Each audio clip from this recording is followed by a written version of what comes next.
Hello বন্ধুরা, কেমন আছো সবাই? সকাল সকাল ভাপা পিঠার রেসিপি নিয়ে আসলাম তোমাদের মাঝে। আমি এখানে নারকেলটা পরিষ্কার করে নিলাম।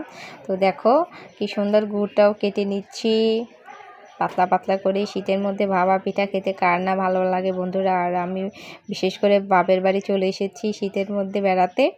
আর দেখো এখানে আমার মা কি সুন্দর করে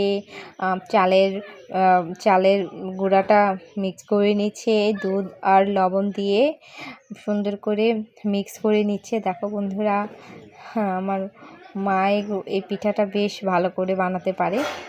তো দেখো এখানে বাটির মধ্যে চালের গুঁড়ি, তারপর গুড়, নারকেল কোড়া দিয়ে দিবে। নারকেল কোড়াটা এখনই দিয়ে দিচ্ছে। দেখো এর উপরে দিয়ে দেবে চালের গুঁড়ি দিয়ে ঢেকে দিল। এরপরে আবার দিয়ে দিবে, ওপরে দিয়ে দিবে নারকেল কোড়া। তো নারকেল ছাড়া এই পিঠাটা খেতে একদমই ভালো লাগে না। নারকেলটা একটু বেশি করে দিলে আমার কাছে বেশ ভালো লাগে। কার কাছে কেমন লাগে জানি না, তো আমার কাছে বেশ ভালো লাগে বন্ধুরা। দেখো এখন পাতিলের উপরে বসিয়ে দিল পিঠাটা সিদ্ধ করার জন্য। মা এখনই ঢেকে দিবে। তো কিছুক্ষণ অপেক্ষা করার পরে তো হয়ে গেল পিঠাটা। দেখো কি সুন্দর দেখাচ্ছে বন্ধুরা। গরম গরম ভাপা পিঠা কার না খেতে ভালো লাগে বন্ধুরা। দেখো আমার দেখে এখনই খেতে হচ্ছে।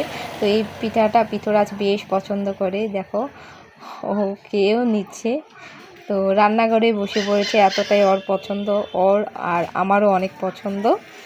তো ও খেয়ে বলছে দারুণ হয়েছে মা, দারুণ।